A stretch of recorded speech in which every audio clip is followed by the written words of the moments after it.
자, 어제 저녁 시간을 통해서 또 계속해서 시간을 통해서 우리가 영적 전쟁에 대해서 배우겠습니다. 영적 전쟁에서 중요한 것이 무엇이라고 했죠? 네? 하나님 안에서. 또 뭐라고 했어요? 뭐라 그럴까요? 그리스도 안에서. 맞아요. 또 근데 제가 원하는 답이 하나 더 있어요. 아는 것이 중요하다. 영적 전쟁은 아는 것이 중요하다고 했어요. 네? 아, 이게 자, 이게 거기서 세게 말하지 않으면 잘 안 들리는 것 같아요. 제가 아까도 얘기했지만 그래요. 맞습니다. 그래서 우리가 우리의 신분이 어떠한지, 우리가 어떤 신분을 가지고 나아가야 되는지 좀 말씀을 드렸어요.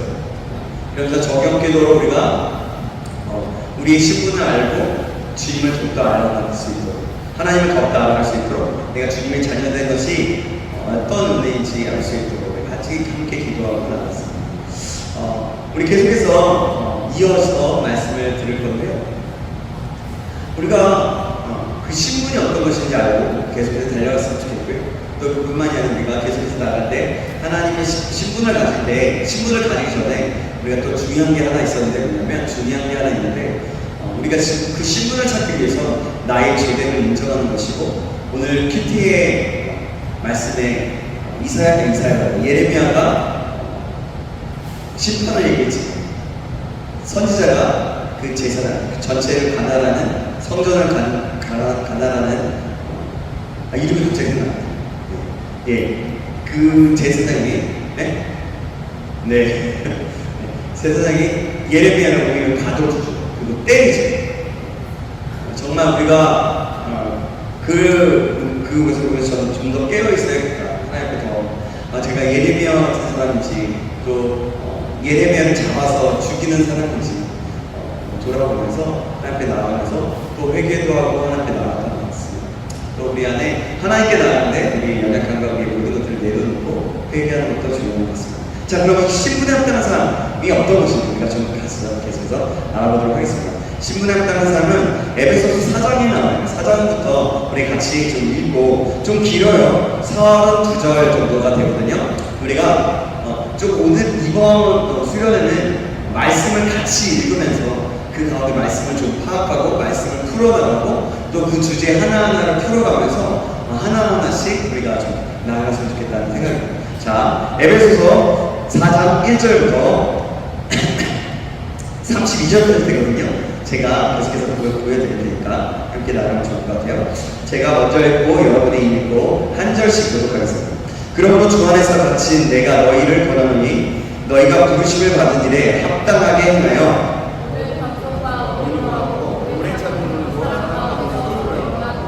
평안에 매는 줄로 성령이 하나 되게 하신 것을 힘써 지키라.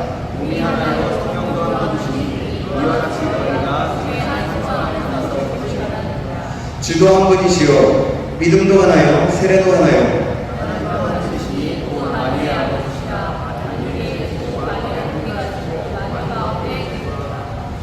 우리 각 사람에게 그리스도의 선물의 분량대로 은혜를 주셨나니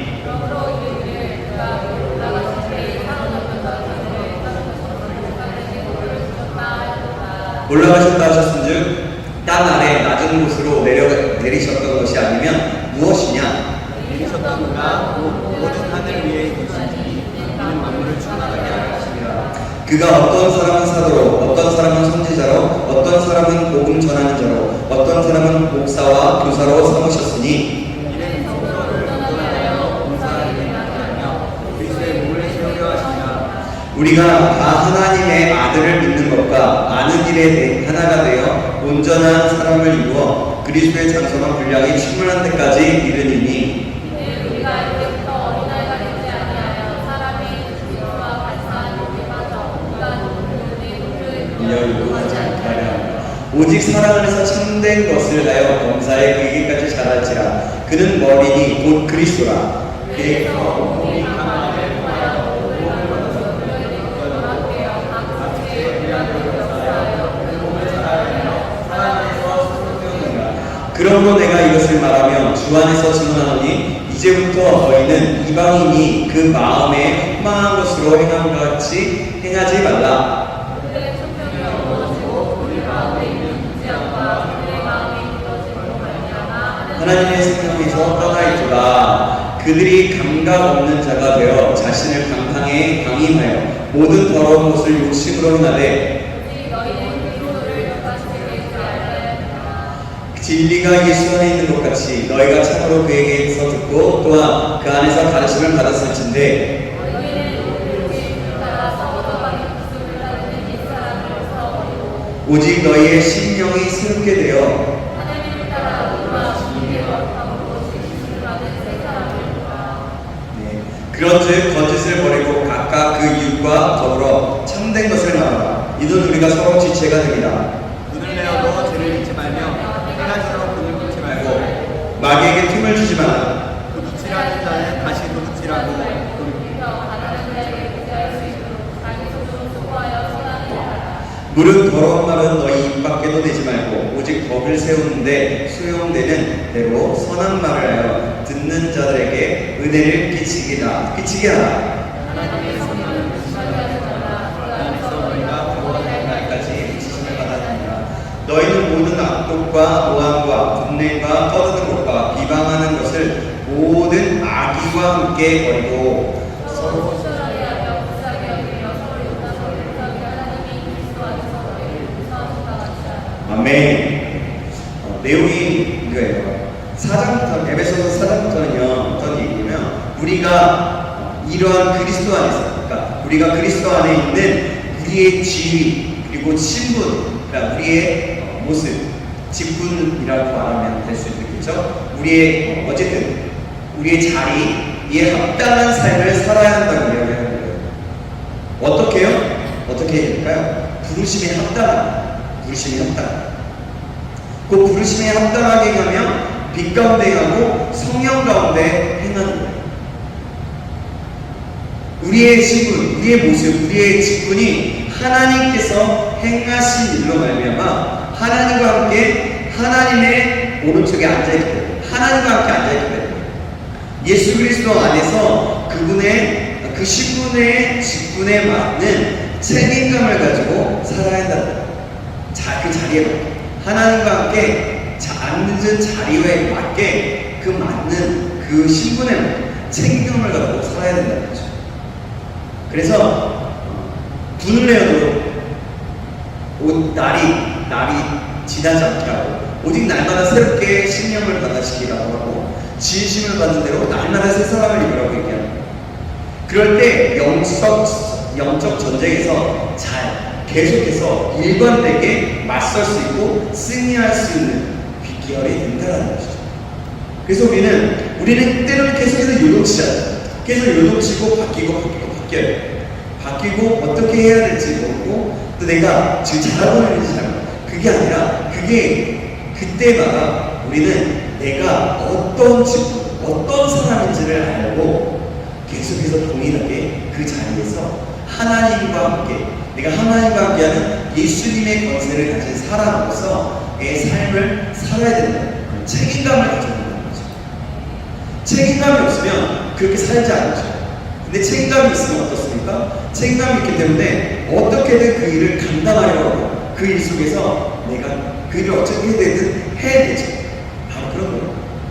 그런 우리는 그리스도인으로서 예수님을 믿는 사람으로서 우리의 신분에 맞게 최선을 다해서 그 일관되게 성실하게 그 직분을 행해야 된다는 겁니다. 그 자리를 지키고 해야 하는 거죠. 그러면 강한 용사. 강한 용사는 뭘까요?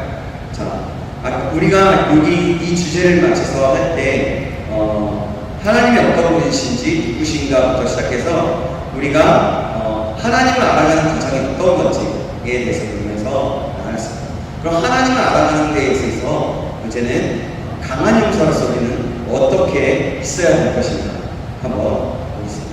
사도 바울은요 에베소 교회의 그 평범한 그리스도인들에게 뭐라고 얘기하냐면 너희가 강건할지언정이요 그들이 영적 전쟁의 부름을 받았으니까 이 치열한 전투에서 이기도록 강건해야 된다고 명령하고 있는 거예요. 그래서 성경은 그러니까 우리 한 사람 한 사람이 주 안에서 강한 요소가 되어야 된다. 그렇게 말씀하고 있어요. 오늘날 영적 전쟁에 대해서 오해하고 있는 사람이 많은데 그것은 영적 전쟁이 뭐라고 얘기하냐면 특별한 은사나 부르심을 있는 사람만이 한다라고 생각합니다. 가능하다고 생각합니다. 내가 영적 전쟁을 할 수 있다라고 생각하지 못하는 거죠. 그런 사람들이 많이 있다는 거예요. 그리스도인들이. 영적 전쟁은요, 교회에서 어떤 목사님만이 할 수 있는 것이 아니에요. 은사가 있는 사람만 하는 것도 아니에요. 우리가 에베소서 2장에 보면서 알았던 것, 우리가 계속해서 에베소서 2장에 보면서 알았던 것처럼, 읽으면서 알았던 것처럼, 예수 그리스도를 믿기 시작하는 그 순간부터 우리가 사실을 믿든지 안 믿든지 영적 전쟁은 시작된다는 거예요. 예수 그리스도를 믿는다는 자체가 이미 우리의 신분을 예수 그리스도를 사령하는 대장으로 모시고 하는 영적인 군대라는 영적인 군대 그 이름에 등록되어 있다는 거죠. 우리는 그래서 영적인 군대라는 거죠. 뭐라고요? 영적인 군대. 그래서 영적 전쟁은 모든 사람이 다 해야 합니다. 예수님을 믿는 모든 사람이 다 할 수 있어야 되는 거죠. 어린이도 빈부 귀천 다 상관없이, 형제도 자매도, 내가 믿음이 적고 믿음이 크다고 할지라도 어떤 것과 상관없이 내가 예수님을 믿기 시작한다면 그때부터 영적 전쟁이 시작돼서 날마다 영적 전쟁을 해야 되는 거죠. 영적 전쟁을 우리는 날마다 직면하기 때문에. 자 보세요. 제가 계속해서 하는데 계속 다운이 돼. 예배 시간 전인데 다 잘 지냈어요. 근데 갑자기 다운이 되는 거예요. 왜 그러지? 그래서 기도하기 시작했어요. 근데 그럼으로써 자꾸 힘든 거예요. 왜 그럴까? 이게 영적 전쟁이라고 생각하면서 좀 더 기도해야겠다. 그러면서 밖에서 계속 혼자 시간을 보내면서 기도하고 있었어요. 그때 그러면서 처음 시작할 때조차도 사실은 쉽지는 않은데, 근데 말씀을 전하기 전에 또 찬양하기 시작하니까 하나님 또 은혜를 주시는 거예요. 그게 영적 전쟁이라는 생각을 하면서 다시 한번 하나님께 집중을 하니까 하나님이 다시 한번 은혜를 주셨다는 거죠. 그래서 우리는 매 순간마다 선택의 기로에 있고 영적 전쟁을 하게 되는 거예요. 내가 입 속에서, 내 속에서 뭔가 다른 생각이 있을 때, 그때마다 그냥 내가 입으로 내뱉든지, 아니면 내가 좀 하나님 앞에 그것을 다루고 하나님께 기도하면서 생각하고서 그 말을 지혜롭게 말하든지, 이런 것들이 다 영적 전쟁의 순간이라는 거예요. 우리가 생각나는 대로 그냥 얘기하기 시작하면 어떻게 보면 우리는 연약하고 우리는 부족하기 때문에 그 죄, 말 속에서 죄를 범하기가 너무나 쉬운 거예요. 그래서 그때마다 우리는 항상 모든 순간 영적 전쟁이다, 군대다라고 생각하고 날마다 영적 전쟁을 해야 됩니다. 근데 여러분, 되게 그렇게 생각하면 되게 고달플 수 있어요. 나는 맨날 이렇게 살아야 돼. 너무 힘들다. 근데 내가 복음 되기 좋고 맨날 그래야 되는 거야? 근데요, 이 세상에 살아가는 동안 우리는 그런 존재예요. 어쩔 수가 없어요. 근데 그런 존재가 어느 순간 되면 그것이 우리의 삶이 되어지는 것이고, 삶이 되다 보면 그 영적 전쟁을 하는 것이 날마다 승리할 수 있기 때문에 날마다 희열을 느낄 수 있고 날마다 기쁨을 누릴 수 있게 되는 겁니다. 그래서 이 세상에 살아가는 존재 자체로는 우리는 그렇게 살아가야 합니다. 자, 그러면 어떻게 그리스도 안에서 우리가 강한 인사가 될 수 있을까요? 아까 강한 인사가 얘기했는데 어떻게 우리는 강한 인사가 될 수 있을까요? 뭐냐면 그것은 우리 같이 읽어보겠습니다. 시작! 우리가 주 안에 거할 때, 주님과 함께 할 때 우리는 강건해집니다. 뭐라고요?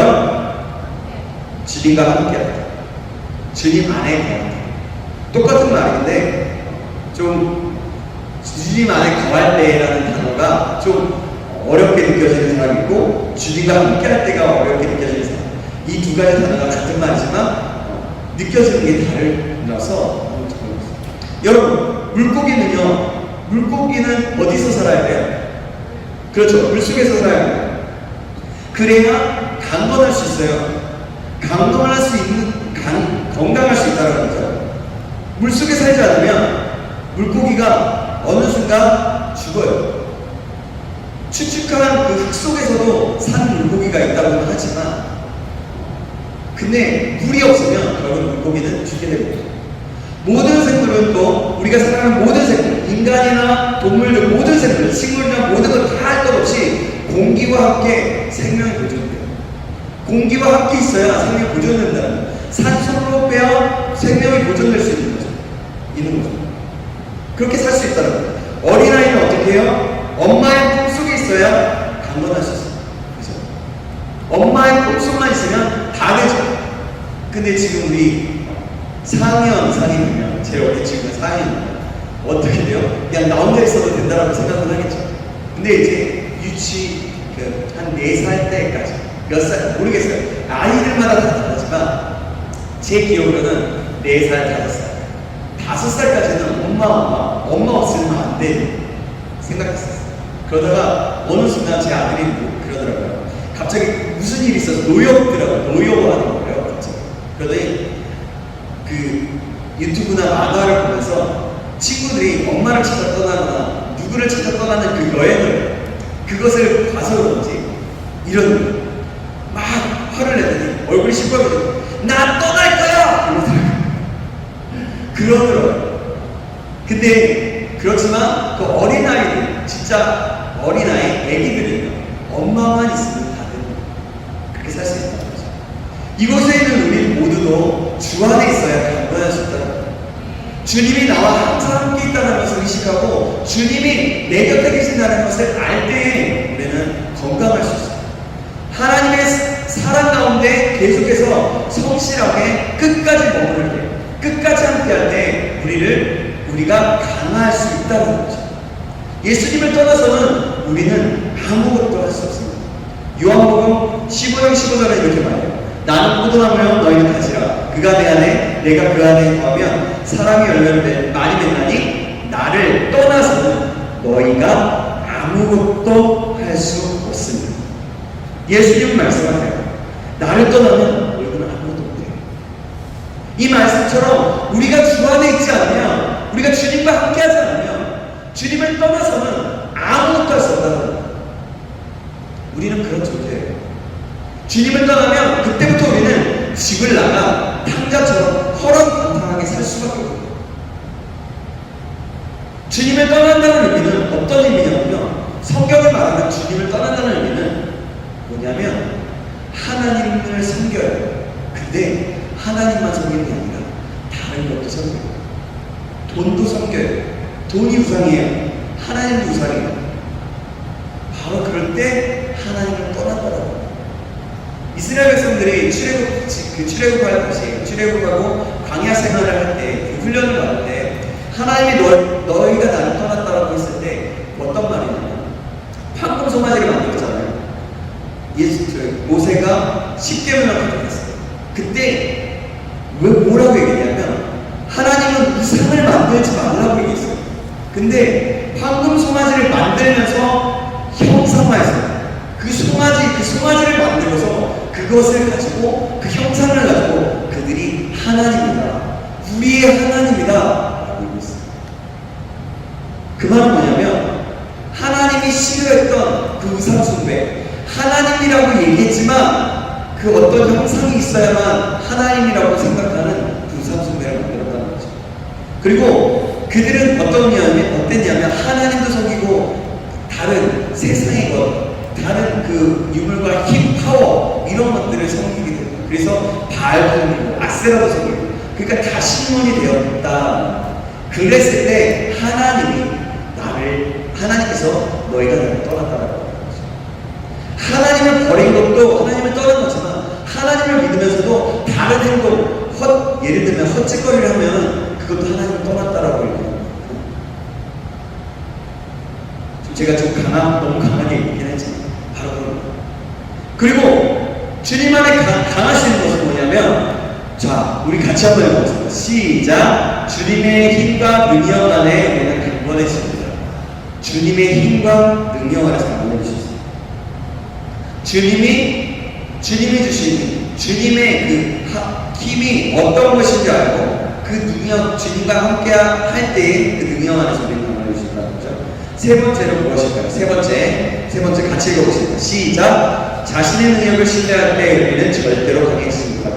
이 말 보시면 자신을 신뢰하기 시작하면 나를 믿으면 결국 하나님을 떠나게 되면 절대로 강할 수 없다는 거예요.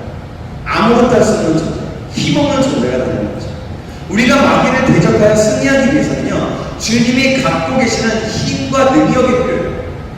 왜냐하면 주님께서 주시는 그 능력이 빌립보서에 말씀하실 때 내게 능력 주신 자 안에서 내가 모든 것을 할 수 있기 때문에 주님의 능력을 주시지 않으면, 주님이 함께 하시지 않으면 우리는 능력을 발휘할 수 없다. 자, 그러면 어떻게 주님의 힘과 능력이 나의 것이 될 수 있을까요?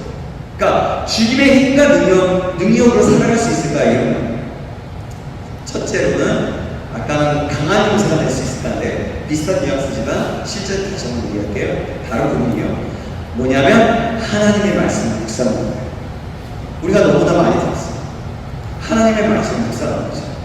하나님의 말씀을 묵상하지 않으면 여러분 어떤 일이 벌어지냐면, 저는 이런 일이 있었어요. 하나님의 말씀 어느 묵상을 할 때는 제 안에 평안이 있고 기쁨이 있고 함께 나눌 수 있었어요. 그리고 되게 웃으면서 잘 지낼 수 있어요. 근데 어느 순간에 그런 묵상을 하지 않으니까 갑자기 이상한 거예요. 그날따라 되게 힘든 거예요. 그래도 짜증이 나는 거예요. 그랬더니 제 거울을 보니까 어떤 일이 벌어지냐면 제 얼굴에 괴물이 있는 거예요. 괴물. 아닌 것 같은데 여러분들 어떻게 생각하는지 모르겠지만 제 안에 자기 인상을 찍고 있는 제 안에 제가 생각하기에 제 모습이 아닌 다른 모습, 괴물 같은 모습이 있어요. 묵상을 할 때는 하나님과 함께하는 그런 평안과 기쁨이 있었지만 제 안에 묵상하지 않으니까 괴물과 같은 저의 모습을 보는 거죠. 예전에 예수교단에서 어떤 목사님과 교제를 하게 됐어요. 크리스 해리스 목사님이라는 분하고 강사님하고 되게 유명한 강사님이거든요. 그 강사님과 또 다른 분들이 함께 교제하는 시간을 가진 적이 있는데, 그때 그 목사님이 얘기하셨던 게 그 당시에 그 스쿨에 영적 전쟁이 심하다라고 말씀하셨대요. 그러면서 뭐라고 얘기했냐면 왠지 말씀 묵상이 이곳에 없는 것 같다. 말씀에 깊이 있는 묵상이 없는 것 같다라고 그렇게 말씀하셨대요. 그러면서 영적 전쟁에서 중요한 것이 말씀 묵상이다라고 말씀하셨다는 거죠. 묵상은요, 하나님과 친밀한 관계를 형성해 주는 것인데, 묵상하지 않으면 우리 영은요 메마르고 나태해지게 됩니다. 결국 마귀에게 틈을 주게 됩니다. 여러분 정말 그래요. 묵상을 하지 않으면 마귀에게 우리는 노출되기가 너무나 쉽습니다. 영혼은 메마르고 힘이 없어져요. 그래서 마귀에게 틈을 주고 마귀의 기회를 꾀해 넘어가게 되는 거죠. 마귀가 살짝 뭘 건드려요. 우리 연애관을 다 건드리면 그것을 우리는 반항이 싫어요. 하면서 화를 내기 시작해요. 막 말도 안 되는 발작과 같은 어떤 일들이 벌어집니다. 뭐 그렇다는 거. 꽤 넘어지게 되고 세상에 무너지게 된다는 거죠. 사랑하는 여러분, 이건 저에게도 말씀합니다. 말씀을 묵상하시기 바랍니다. 아멘. 주님의 힘과 능력이 우리에게 임하고 우리와 함께하여서 승리할 수 있게 될 것입니다. 아멘. 아멘. 두 번째는 무엇일까요? 두 번째는 같이 읽어볼까요? 시작. 성령 안에서 기도하는 것. 성령 안에서 기도한다는 그게 무슨 말일까요? 하나님의 말씀과 진리와 뜻 가운데서 기도한다는 건데, 이게 뭐냐면 하나님의 뜻을 알고 하나님의 뜻 안에서 기쁘고 즐겁고 행복하게 기도한다는 거예요. 특히 방언 기도라고 말할 수 있어요. 방언으로 기도하는 것은요, 속사람을 강건하게 합니다. 속사람, 우리의 영혼을 강건케 해요. 공동체 안에서 기도할 수도 있지만 개인적으로 기도할 때를 얘기하는 거예요. 방언을 받았다면 방언을 하십시오. 그러나 그것이 뭔가 벼슬처럼, 내가 벼슬처럼 받았다고 생각하면 안 돼요. 내가 자랑하듯이 모든 사람이 다 들으라고 하는 게 아닙니다. 그래서 공동체 안에서 기도할 때 내가 크게 막 터져라고, 목소리를 터져라고 기도할 수도 있지만 방언으로 그렇게 기도하다 보면 다른 사람들이 그걸 듣게 되면 힘들 수가 있어요. 그렇기 때문에 방언은 개인적으로, 개인이 스스로 기도할 때나 공동체 안에서 기도할 때 나만 들을 수 있을 정도로만 할 필요성이 있다는 거죠. 방언은요, 영적인 하나님의 선물이지 벼슬이 아니에요. 자랑하듯이 할 필요가 없다는, 이것이 영적이다 그렇게 생각해서는 안 된다. 오해가 생겨요. 그냥 주님께서 주시는 선물인데 우리 개인의 영혼을 강건케 하는 것이지 특별히 영적이다 아니다라고 하는 부분이 아닌 거예요. 그래서 우리는 개인적으로 기도할 때 하라는 거죠. 개인적으로 기도할 때 우리의 속사람이 강건케 하게 하시고 성령 안에서 기도할 수 있게 하시기 때문인 것입니다. 그렇기 때문에 은사를 받았다면 사용하라고 말씀드리는 겁니다. 공동체 전체에서 하기보다는, 다시 한번 말씀드리지만 공동체 전체에서 하기보다는 개인적으로 사용한다는 거죠. 개인적인 기도의 시간입니다. 교회에서도 개인적으로 기도할 때 다른 사람이 들리지 않을 수 있도록, 나만 들을 수 있도록. 그리고 방언을 할 수 있다면요, 여러분, 방언 통변을 위해서 기도하십시오. 방언 통변을 위해서 기도하다 보면 하나님께서 은사를 주실 수도 있고 안 주실 수도 있지만 방언 통변을 얻게 그런 은사를 받게 되면 하나님께서 공동체를 세우게 하세요. 방언의 은사를 받은 사람들이 기도할 때 방언 통변을 하면서 하나님의 그 방언이 어떤 방언인지 알 수 있게 되고 그 뜻을 해석해주고 함께 해줄 수 있기 때문에 공동체를 세우는 놀라운 일들이 벌어지거든요. 바로 그런 의미입니다. 무슨 얘기인지 아시겠죠? 이해되셨죠? 그러면 세 번째는 무엇입니까? 예배할 때 강건합니다. 뭐냐면 힘과 능력으로 나아갈 수 있는 방법은 예배합니다. 예배할 때 우리는 하나님을 만나기 때문에 하나님의 임재로 인해서 우리는 강하게 될 수 있습니다. 특히 예배를 통해 마귀와의 전쟁에서 상처가 치유되고 하늘로부터는 그 영적 싸움을 위한 각종 그 병기, 그 무기로 무장할 수 있게 되는 거예요. 그러므로 그리스도인에게 있어서 하나님의 나라를 위한 전투적인 영적 군사로 무장하는 데는 예배가 너무나 중요합니다. 우리는 그래서 어디를 가나 예배를 합니다. 예배를 통해서 하나님의 공급하심, 하나님께서 우리에게 주시는 것을 얻고 하나님은 영화롭게 해야 됩니다. 그래서 우리는 어딜 가나 예배해요. 어딜 가나 찬양하는 거예요. 어딜 갔을 때 먼저 예배하죠. 그때 하나님께서 우리에게 지혜와 우리 영혼을 자유케 하시면서 영적 전쟁을 하는데 영적 전투에 있어서 싸움에 있어서 무기를 가질 수 있게 하신다는 거죠. 자, 그리고 우리는 어떻게 해야 할까요? 우리는 왜 강해져야 할까요? 왜? 뭐냐면 마귀와의 전쟁에서 승리하기 위해서. 계속 반복되는 말인데요. 계속해서 반복되는 말. 계속해서 우리의 이끌어내는 권리하면서 이 속에 마음속에 담으면서 나가요. 칼빈과 같은 그 신학자는요, 이 지상에 있는 그리스도의 교회를 가르쳐 전투적 교회라고 정의했습니다. 이제는 그야말로 뭐냐면 교회가 하나님의 군대로서의 모습을 갖추어야만 할 때랍니다. 그리고 우리는 우리 믿는 자 한 사람 한 사람이 하나님의 군사라고 하는 그 신분을 자각하는 일이 필요합니다. 그리고 이 영적 전쟁에서 승리하는 군사가 되기 위해서는 우리 모두가 말씀과 기도와 성령의 능력으로 우리 스스로를 영적으로 무장할 수 해야 된다는 거죠.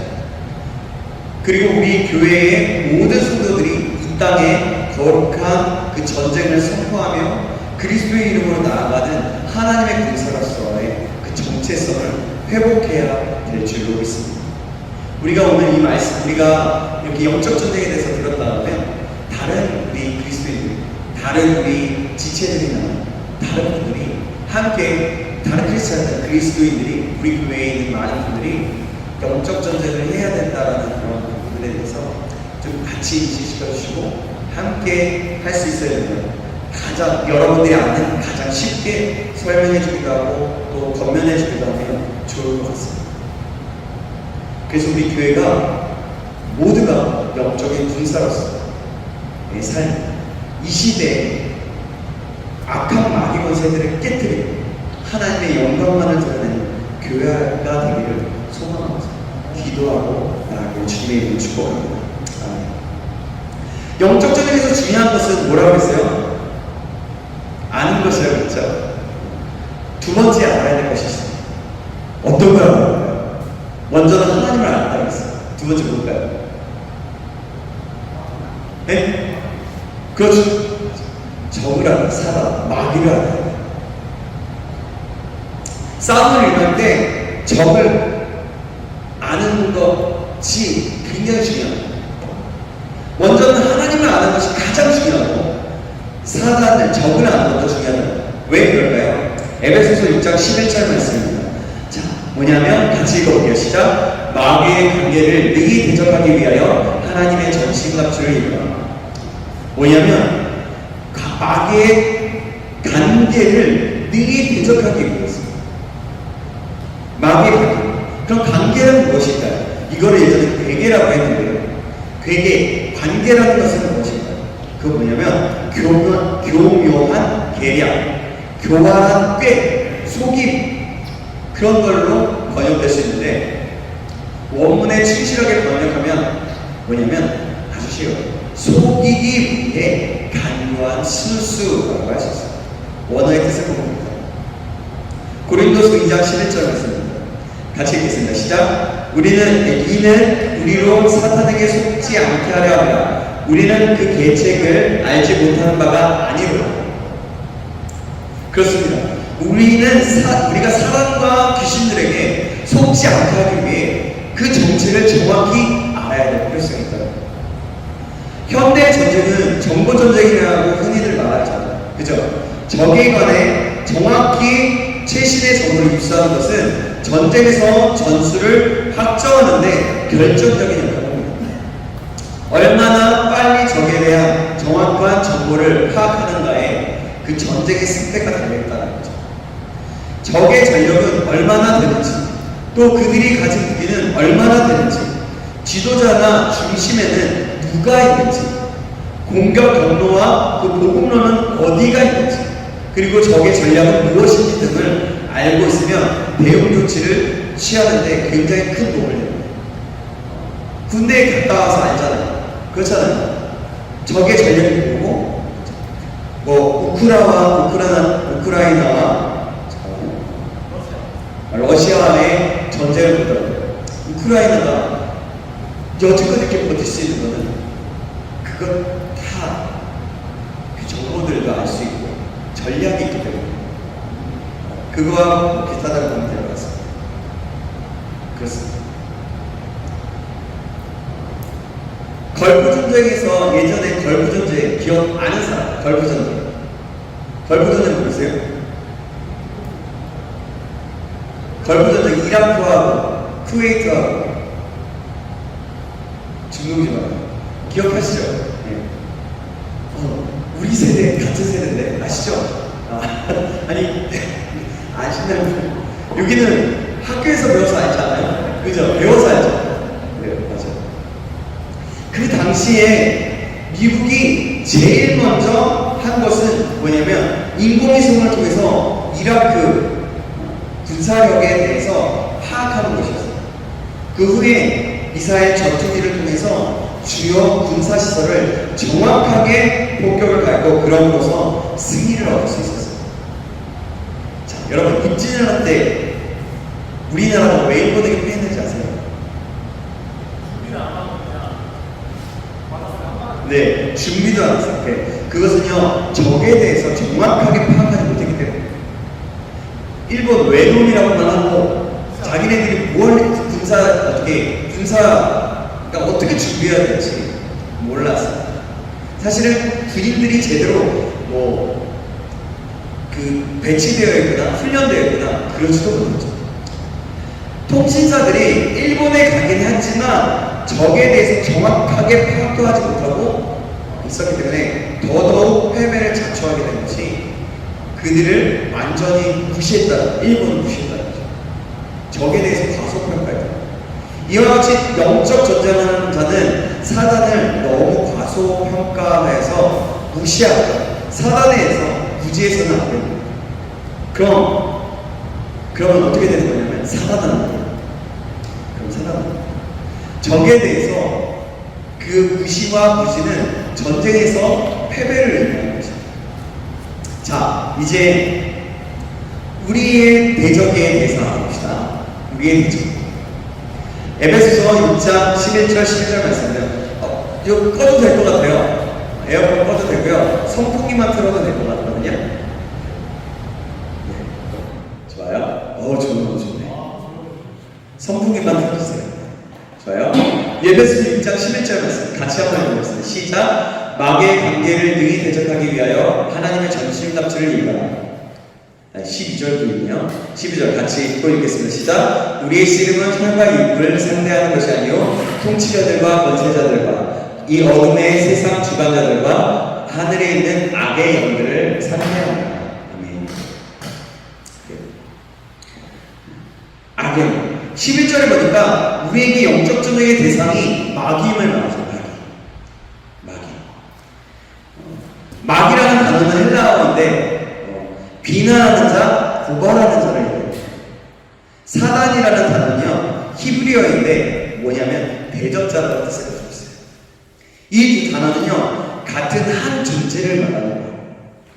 우리의 싸움은요 피와 살을 가진 사람들을 상대로 하는 것이 아니고 마귀와 상대하는 거예요. 그런데 많은 그리스도인들이 그 그리스도인인 군사들이 총구를 우리의 진정한 적인 사단에게 향해 겨누는 것이 아니라 다른 사람에게 향한다는 거예요. 여러분, 전도여행이나 단기 선교, 노마천 선교, 선도여행을 가는 목적 중에 하나는 기도하는 것이고 그 땅에서 중보기도하는 것이고 예배와 영적 전쟁 그리고 전도를 통해 하나님의 나라를 확장하는 겁니다. 이때 우리의 적은 마귀예요. 악한 영들이죠. 그런데 마귀가 싸우지 않고 옆에 있는 지체와 싸움을 하는 것을 보게 됩니다. 별거 아닌데요. 어떤 말은 툭 내뱉었어요. 근데 툭 내뱉었으니까 그 내뱉은 말이 괜히 시험에 드는 거예요. 별거 아닙니다. 이것이 사단의 전쟁이에요. 제가요 해외 선교여행 전도여행 갔다 와다 보면요 예술전에서 그걸 관계싸움이라고 해요. 관계싸움을 하는데요. 그 관계싸움은 뭐냐면 아니 이 사람의 어떠한 단점이 보이기 시작하는 거예요. 근데 그 단점이 굉장히 나를 불편하게 만드는 겁니다. 굉장히 나를 불편하게 만들어서 자꾸 그 사람에게 불편하다라고 이 부분은 불편하니까 하지 말아줬으면 좋겠다. 근데 그 사람은 계속 하는 거죠. 습관이기 때문에. 그것에 초점을 맞추다 보면 자꾸 싸우게 된다. 괜히 미워져요. 분열하게 되는 거죠. 어떤 사람들은요, 어떤 팀은요, 관계가 다 깨져서 돌아가는 팀들이 있어요. 그 팀들은 어떻게 되는 거예요? 영적 전쟁에서 패하게 되는 거예요. 사단이 아주 가장 좋아하게 되는 거죠. 그런 모습을 가지고 깨져서 그곳에 선교를 한다고 했지만 하나님의 나라를 선포한다고 했지만 그 능력은 거의 나타나지 못하고 그냥 오게 되는 거죠. 바로 그런 그러나 우리는요 모든 상황 속에서 가족과의 싸움도 마찬가지예요. 그냥 별거 아닌 것 같다고 우리는 싸우잖아요. 별거 아닌 것 같다? 야, 너! 막 얘기하잖아요. 네? 언니, 오빠, 형, 누나 뭐 이러더라도 그러잖아요. 부부라도 그렇잖아요. 그렇지 않아요? 네. 요즘에는 저희 부부는 요즘에는 안 그러는데요. 요즘에는 안 그래요. 저희 부부는 예전에 신혼초 갈 때는 야! 막 이랬어요. 그러면서 아내가 그랬대요. 야! 이러면서 예, 그렇게 싸웠던 적이 있어요. 그냥 웃자고 그런 예를 들면서 하는 얘기죠. 그래요. 이 모든 것이 사단의 전략이에요. 농어촌 성교를 가서도 복음을 전하러 가는 거잖아요. 우리가 광야리에 갔다 왔어요. 광야리에 갔다 왔더니 계속해서 우쿨렐레 팀 찬양을 하고요. 또 다른 사람들 그때 놀라웠던 것도 감사했던 건 뭐냐면 그들이 계속해서 서로를 격려하고 서로를 세워주고 힘든 일이 있으면 격려하고 좀 쉬라. 이거 마실래요? 커피 아니면 뭐 매실차 이런 것들 계속 준다는 거예요. 그래서 그 자리에서 참 많은 은혜를 경험하게 됐던 거예요. 그래요. 모든 목적이 하나 있으면 그 목적대로 가야 돼요. 근데 그 목적대로 가는 것이 아니면 날마다 엽사라는 거죠. 야, 넌 대체 왜 그래? 야, 이거 하라고 했잖아. 왜 그걸 못하는 거야? 자꾸 남을 뭐라고? 나를 봐야 돼. 남을 봐. 하나님과 나를 봐야 돼. 그 목표를 봐야 돼. 그렇다는 거죠. 제가 너무 많이 이 예를 들었는데 어쨌든 우리가 대적을 알아야 되는 이유가 여기 있다. 다른 것들을 봐야 되는 것이 아니라 대적을 봐야 되는 거죠. 그래요? 그렇게 되면 전혀 아무것도 이루어질 수 없어요. 이것이 가장 마귀가 좋아하는 계략인 거죠. 그래서 우리는 늘 깨어 있어야 돼요. 마귀가 틈타지 못하도록. 영적 전쟁은요, 사람을 향해서 사람을 대항해 전쟁하는 것이 아닙니다. 사람과 싸우면 마귀에게 승리의 자리를 내주는 거예요. 사람에 대해서는 사람으로 끝까지 참아야 됩니다. 예수님은 원수까지 사랑하고 사랑하라고 말씀하고 있습니다. 각기 다른 차이점에 대해서도 인정하고 용납하는 것이 필요하다는 거죠. 당연히 불편하죠. 예를 들면 40년, 저 같은 경우 40년 이상을 따로 살아왔다가 며칠 이렇게 같이 자고 같이 지내는데 같겠어요? 다르겠죠? 다르잖아요. 부부도 마찬가지죠. 어쨌든 서로 우리와 쌓여야 하는 것은 영적인 세계, 마귀. 우리의 원수는 다른 무단, 선교단체, 교회의 지체가 아니고 우리의 가족의 아들이라는 거죠. 여러분 그러면요 어떤 게 아까도 얘기했지만 마귀가 엄청 좋아요. 정말 좋아요. 그래 잘했어. 박수 치면서 막 마귀들끼리 막 기뻐서 춤을 추기도 할 거예요. 아니 마귀는 그런 좀 기쁨이 뭔지 모를 수도 있어요. 그렇기 때문에 그냥 씩 그냥 보고 말이지. 잘했어. 좋아. 이렇게 속삭일수 있게 되겠죠. 그러면 사단 마귀들 귀신들의 기원이 제가 얼마 안 남았어요. 그러니까 여러분 힘들다 계속 같이 가보겠습니다. 에스겔서 28장 11절에서 19절 말씀 제가 한 구절 여러분이 한 구절 교독하겠습니다. 여호와의 말씀이 또 내게 임하여 이르시되 인자야 여호와를 위하여 슬픈 노래를 지어 그에게 이르기를 주 여호와의 말씀에 너는 완전한 도장이었고 지혜가 충족하며 온전히 아름다웠다. 여러분 이것도 영적 전쟁이에요. 입을 벌려서 함께 같이 소리내서 읽으세요. 그렇죠? 내가 옛적에 하나님의 동산 에덴에 있어서 각종 보석 곧 홍보석과 황보석과 금강석과 황옥과 홍만호와 창옥과 청보석과 남보석과 홍옥과 황금으로 단장하였으며 내가 지음을 받던 날에 너를 위하여 소고와 비파가 준비되었도다. 너는 기름을 하고 시기는 그로 빌며 내가 너를 세우매 내가 하나님의 성산에 있어서 불타는 불들 사이에 영향하리라. 내가 지음을 받던 날로부터 내 모든 길이 완전하더니 마침내 내게서 불의가 드러났도다. 내 미역이 많으므로 내 가운데 강포가 가득하여 내가 범죄하였도다. 너 지키는 그들과 그러므로 내가 너를 더럽게 여겨 하나님의 산에서 쫓아냈고 불타는 돌들 사이에서 걸어가야 내가 아름다움으로 마음이 교만하였으며 내가 영화로움으로 내 지혜를 더럽혔으며 내가 너를 땅에 던져 왕들 앞에 두어 그들의 구경거리가 되게 하였도다.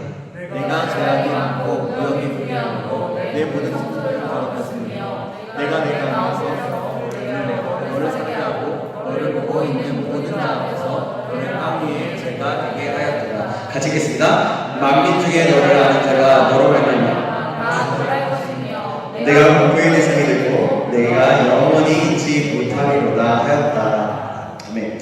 말씀을 보면서 계속 볼게요. 사단이 타락하기 전의 상태에 대해서 말을 하고 있습니다. 12절에 보니까 뭐라고 얘기해요? 너는 완전한 도장이고 지혜가 충족하며 온전히 아름다웠다라고. 마귀의 타락하기 전의 모습이에요. 13절에서 너는 옛적에 하나님의 동산 에덴에 있었다. 하나님과 함께 동산에 있었다는 거죠. 14절에 보니까 너는 기름 부음을 받고 지키는 그룹이며, 여기서 그룹이라는 말은 천사들을 얘기해요. 천사라는 말. 사단은 원래 다른 천사들과 함께 선하게 창조되어 있어요. 13절을 볼 때 아마도 하나님을 예배하는 일을 맡고 있었던 것 같아요. 그래서 하나님을 어떤 분들은 이렇게 얘기해요. 하나님을 찬양하는 그 역할을 했다고 얘기합니다. 오늘날 여러분, 예수를 휘어잡고 하나님을 대적하는 자가 바로 사단입니다. 왜냐하면 그의 무기는 그가 타락하기 전에 하나님을 노래했던 음악, 즉 예수이기 때문입니다. 몇몇 기독교인 그 저자들이 말하는 내용인데요. 락 있잖아요. 락 뮤직이 어떤 것을 담고 있냐면, 다른 건 아니지만 성적 본능, 사단 숭배, 신비주의의 사상들에 깊이 연관되어 있다고 합니다. 그러나 수많은 10대들 뿐만이 아니라 여러 사람들이 이 시대에 이런 락 뮤직에 깊이 빠져들어 있어요. 예전에 비틀즈나 마이클 잭슨 노래에는 거꾸로 된 사단의 메시지가 들어있다고 했어요. 서태지의 노래도 있었거든요. 그죠? 마이클 잭슨의 노래 드릴러 중에서 한 부분은 거꾸로 돌리면 CD든 뭐든 레코드판, 그건 모르겠어요. 예전에 테이프든 레코드판이든 뭔지 모르겠어요. 제가 정확히 모르지만 그걸 거꾸로 돌리면요 이렇게 얘기해요. 나는 내 안에 있는 존재가 사단이라고 믿는다 라고 하는 것이 나오게 된다. 거꾸로 된 언어, 즉 백워드 메이킹이라는 불리는 이 수법은요 듣는 사람들의 잠재의식에 들어와서 강한 영향력을 발휘하는 것입니다. 서태지의 노래도 예전에 그걸 했더니 뭐가 나왔어요? 이렇게 얘기했어요. 피가 오파, 피가 모자라. 실제로 나왔어요. 왜 바꾸지 이거 할 때 그게 있었거든요. 여러분 잘 모르죠? 그런 일이 실제로 있어요. 저는 방송에서 그게 나오는 걸 봤어요. 그래서 이런 일들이 있다. 거꾸로 돌리니 이런 음악이 나타났었다 하면서 큰 이슈가 되었던 것이 있었어요. 그래요. 그것을 볼 때 얼마나 그 영적으로 그것을 잘 잡고 있는지 보게 됩니다. 요즘 노래들도 분명히 있을 거예요. 분명히. 요즘 노래들을 연구하지 않아서 정확하는 모르겠지만 이런 음악을 통해서도 영향력을 사단이 발휘합니다. 저는 고등학교 때 여러분들의 각 학교에 있었는지 모르겠어요. 각 학교에 보면 귀에 이어폰을 꽂고 막 갑자기 들으면서 혼자 손을 막 해요. 혼자 막 들으면서 그러다가 막 허리 막 하다가 눈이 뒤집어 까고 그런 친구도 있었어요. 진짜 그런 친구도 있었어요. 그런 친구들 보면서 있지 않았어요? 그래요? 네, 그런 음악들이 그렇게 하는 사람들 있잖아요. 그런 음악을 하는 사람들이 대부분 그런 사람들이었다는 거예요. 알고 보니까 그런 메시지들이 담겨 있었다는 거죠. 그래요. 하나님을 조롱하고 저주하는 피해 사단의식이 오늘도 대중문화라는 그 이름으로 행해지고 있습니다. 그러나 우리의 현실은 무엇입니까? 이 땅의 크리스천들은요 대다수 침묵하고 있어요. 아니면 그 음악에 같이 휩쓸려 있어요. 음악을 가려드려야 하는 그 방어적 수준에서 벗어나 공격적인 수준, 즉 음악이라는 영역 안에 들어가서 진로로 바꾸어가는 것이 필요합니다. 내가 만약 음악을 한다면 그 음악 속에서 음악을 내가 예를 들면 악기를 치거나 노래를 하는 때 그 메시지 속에서 그 마음 속에서 하나님을 찬양하는 그 마음과 그 메시지를 담고 노래를 할 필요가 있다는 거죠. 그 영역 속에서 진리로 그렇게 바꿔나가는 거예요. 결국 사단은 그래서 그런 부분들이 그렇게 잘 잡혀 있는 것을 여러분 기억해야 됩니다. 결국 사단은요 15절에 이렇게 얘기해요. 마침내 내게서 불의가 드러난다. 16절의 중반부에서는 내가 범죄하였다. 사단은 죄의 창시자입니다. 범죄의 결과에 대해서 내가 너를 더럽게 여겨서 하나님의 산에서 쫓아내고 불타는 돌들 사이에서 멸하였도다 라고 말하고 말씀하고 있어요. 17절에서는 타락의 원인은 무엇이라고 말합니까? 내가 아름다워 마음이 교만해졌습니다. 내가 영화로 내 지혜를 더럽혔습니다. 내가 너를 땅에 던져 왕들 앞에 두어 그들의 구경거리가 되게 하였다 라고 말합니다. 뭐예요? 이거 한마디로 얘기하면 교만입니다. 모든 천사 중에 가장 지위가 높은 천사로 아름답고 영화로웠지만 하나님과 같아지려고 하고 하나님의 영광을 강탈하려는 그런 교만한 마음으로 하나님께 반역했던 것이 사단인 거죠. 이 부분에 대해서 좀 더 자세히 보면 이사야서 14장 12절에서 15절에 보면 내가 무엇하리라 라고 표현된 5가지를 볼 수가 있어요. 5가지를 볼 수 있는데 오직 하나님을 위해 창조된 우리도 그와 똑같이 교만의 오류에 걸려들지 않도록 이 표현을 해서 내가 좀 깊이 알아요.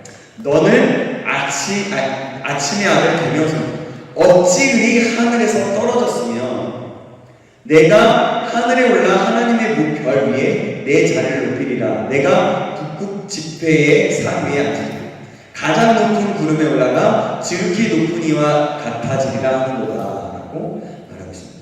여기서 구름은 어떤 것을 얘기하냐면 하나님의 영광을 상징하는 것입니다. 사단은요 하나님의 영광을 위해 오르겠다고 하였던 거예요. 사단의 마음이 교만으로 가득 찬 것을 볼 수 있다는 그런 표현인 거죠. 그런 것들인 거죠. 그럼 기억하시면 돼요. 그러면 우리는 어떻게 해야 될까요? 어때야 될까요? 빌립보서 5장 2장 5절에서 11절에 있습니다. 자, 제가 한 구절 여러분이 한 구절 교독하겠습니다. 너는 너희 안에 이 마음을 품으라. 곧 그리스도의 예수의 마음이니 하나님과 동등됨을 오히려 자기를 비워 종의 형체를 가지사 사람들과 같이 되셨고 하나님의 영광으로 나타나사 자기를 낮추시고 죽기까지 인정하셨으니 곧 십자가에 죽으시리라. 이러므로 하나님이 그를 지극히 높여 모든 이름 위에 뛰어난 이름을 주사 하늘에 있는 자들과 땅에 있는 자들과 땅 아래에 있는 자들로 모든 무릎을 예수의 이름을 걷게 하시고 같이 있습니다. 모든 입으로 예수 그리스도를 주라시나요 하나님 아버지께 영광을 돌리게 하시느니라. 아멘. 뭘까요? 예수의 마음, 그리스도의 마음을 품는 거예요. 바로 그리스도의 경솔을 품는 거죠. 그때 예수님께서 겸손하시고 죽기까지 복종하셨을 때 하나님이 그를 높여주셨어요. 예수님이요. 우리가 스스로 점검해 봤으면 좋겠습니다.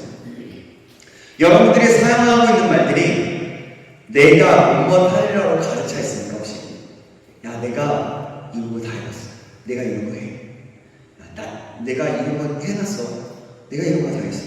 아니면 주의 뜻이라면 내가 할 수 있습니다. 인지. 어떤 말을 사용하고 있습니까? 주님께서 이렇게 하셨어. 주님께서 이렇게 나를 사용하셨어. 라고 말할지, 아니면 내가 했어요. 라고 말할 것인지. 이집트에 가면 콥틱교라고 있어요. 기독교의 한 종파가 있는데요. 약간 천주교와 비슷해요. 근데 그들에는 콥틱교에 가보면, 제가 이집트에 가봤거든요. 천사장 미가엘이 사단을 밟고 있는 모습이 많이 있어요. 그걸 상징적으로 표현해서 그런 모습, 그림이나 또는 동상 같은 것들을 많이 만들어놨어요. 사단은 끔찍한 모습이고 밉살스러운 정도의 표정으로 괴물이나 풀과 말국과 같은 그런 갈퀴 가시돋친 그런 꼬리를 가지고 그 입에서 분을 내뿜는 모양으로 존재를 그려지고 있어요. 그러나 여러분, 마귀의 존재가 정말 그럴까요? 사실이 아니에요. 실제로 그럴 수 있어요. 단지 그 시대에 그 사람들이 상상해서 만든 것일 뿐이에요. 또한 꼬마 유령처럼, 꼬마 유령 캐스퍼 아세요? 네. 이런 세대 차이인가 봐. 알면 이렇게 반응을 해주시고 모르겠으면 이렇게 반응을 해주시나. 꼬마 유령처럼 우리 옆에 있는 친구처럼 귀여운 존재도 아니에요. 이러한 개념은 미신과 전설 그리고 TV나 영화에 근거한 것입니다. 그럼 그래요. 사단의 모습이 그렇지 않아요. 사단의 모습은요 굉장히 아름다울 수도 있습니다. 우리가 보암직도 하고 먹음직도 하고 유혹받을 만한 그런 모습일 수도 있어요. 사단은 때로는 정말 무섭게 나올 수도 있어요. 그 변신의 기계이기 때문에 무엇을 하더라도 마찬가지예요. 사단이 지금도 우리 속에 계속해서 속임을 주고 있어요. 딴 거 보려, 딴 거 생각하고, 집중하지 마, 힘든데 왜 목사님은 이렇게 말이 많은 거야? 이런 것들이라고 볼 수도 있을 것 같아요. 그래요. 사단의 모습입니다. 그러면 우리가 이것까지만 해볼게요. 사단의 이름들 부분적으로만 하고 마치도록 하겠습니다. 아니요, 여기까지 하겠습니다. 여기까지 하겠습니다. 지금 시간이 많이 된 것 같아요. 그래요, 우리는요, 지금 사단의 모습, 사단의 기원, 왜 우리가 강해져야 되는지, 우리가 어떻게 해야 강해질 수 있는지, 적을 왜 알아야 되는지 그 원인에 대해서 먼저 살펴봤습니다. 그렇다고 우리가 함께 이 시간에도 짧게라도 함께 기도했으면 좋겠어요. 기도할 때 하나님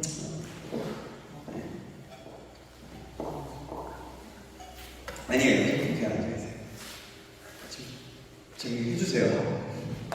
해달라는 얘기예요. 효범이가 앉아있고 본인이 해달라는 얘기예요. 네, 우리 좀 기도했으면 좋겠습니다.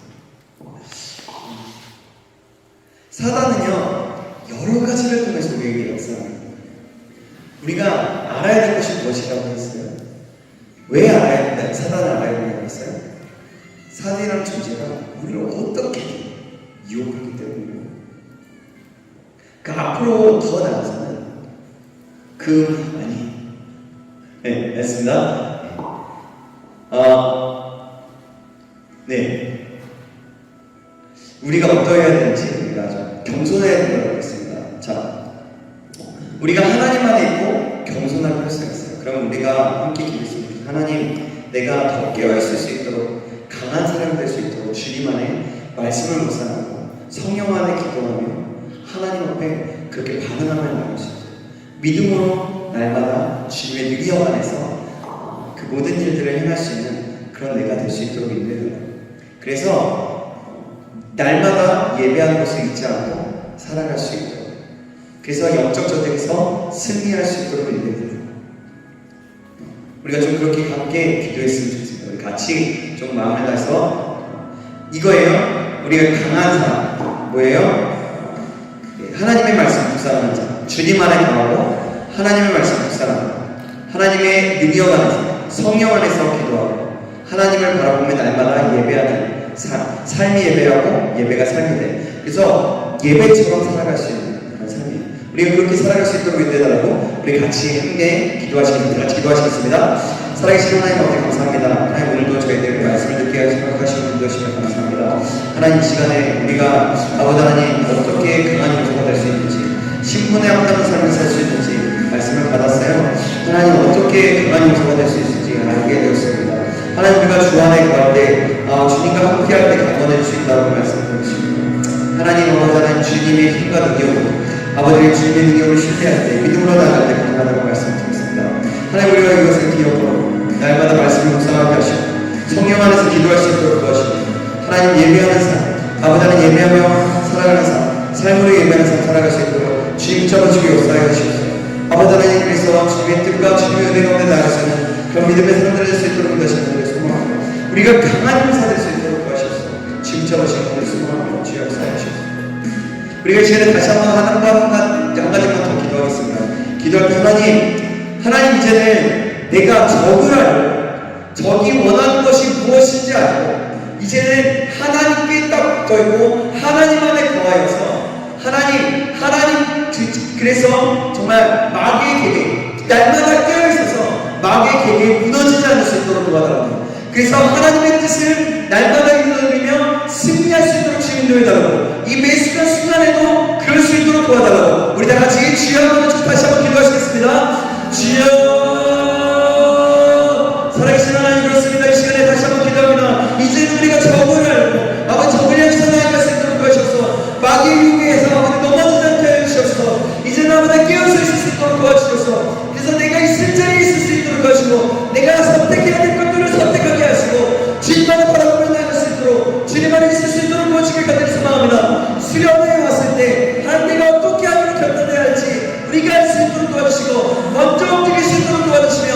먼저 섬길 수 있도록 도와주시며 먼저 사랑할 수 있도록 도와주시며 먼저 기도할 수 있도록 도와주시며 먼저 말씀을 듣기로 결정하게 하시며 모든 순간순간에 하나님의 생명을 하나님의 은혜가 넘쳐내 나갈 수 있도록 지금 잡아주기 역사하시기 간절히 소망합니다. 우리가 그 준비의 은혜를 더하여 주셔서 우리에게 아버지 그런 열정과 그런 소망과 은혜를 가지고 나아갈 수 있도록 인도하시기 간절히 소망합니다. 하나님 우리에게 그 마음을 주시옵소서 우리에게 힘을 주시옵소서. 아버지 우리가 얼마나 정말지 아버지는 정말 이 시간으로 그냥 듣고 끝나는 것이 아니라 우리 삶 속에서 온전히 나타나지고 온전히 역사를 받을 수 있도록 지금까지 간절히 소망합니다. 깨어있는 자 믿음으로 나아가는 자 될 수 있도록 다시 한번 축복하여 주시옵소서. 주님만을 의지합니다. 주님만을 찬양합니다. 하나님 도와여 주시옵소서. 하나님 감사합니다. 하나님 우리가 어떻게 강한 용사가 될 수 있을지 하나님 말씀을 통해서 들었습니다. 주님 안에 거할 때 주님과 함께할 때 하나님 주님의 힘과 능력 안에 강건해질 때라고 말씀을 드렸습니다. 또한 나를 신뢰하는 것이 아니라 하나님을 신뢰할 때 가능하다고 들었습니다. 우리가 너무나 그렇게 알고 너무나 잘 아는 내용이지만 하나님 우리가 이 모든 것들을 잃어버릴 때가 얼마나 많은지 모릅니다. 하나님 우리가 이런 것들을 잊지 않고 깨어서 아버지 강한 용사로서 거듭날 수 있도록 주님 인도하여 주시옵소서. 그래서 주님이 주시는 힘과 능력을 가질 수 있도록 하나님 말씀 묵상을 생활하고 또 하나님 아버지 성령 안에서 날마다 기도할 수 있도록 도와주시고 하나님 예배하는 삶 정말 내 삶 속에서 예배하는 것처럼 하나님을 바라보고 작은 것에서도 내가 대화하는 것도 예배라고 생각하며 하나님 매 순간 그렇게 깨어서 나아갈 수 있는 자 될 수 있도록 축복하시며 인도하여 주시옵소서. 그래서 그 사단이 우리를 유혹하고 우리를 공격할 때 아버지 그 모든 것들로 이겨내서 승리해 나갈 수 있도록 도와주시옵소서. 사단에게 넘어지지 않는 자 될 수 있도록 축복하여 주시옵소서. 모든 것을 주님께 맡깁니다. 오늘도 인도하시라는 기대하며 살아계신 예수님의 이름으로 기도합니다. 아멘. 아멘. 우리 주님께 영광을 돌리겠습니다.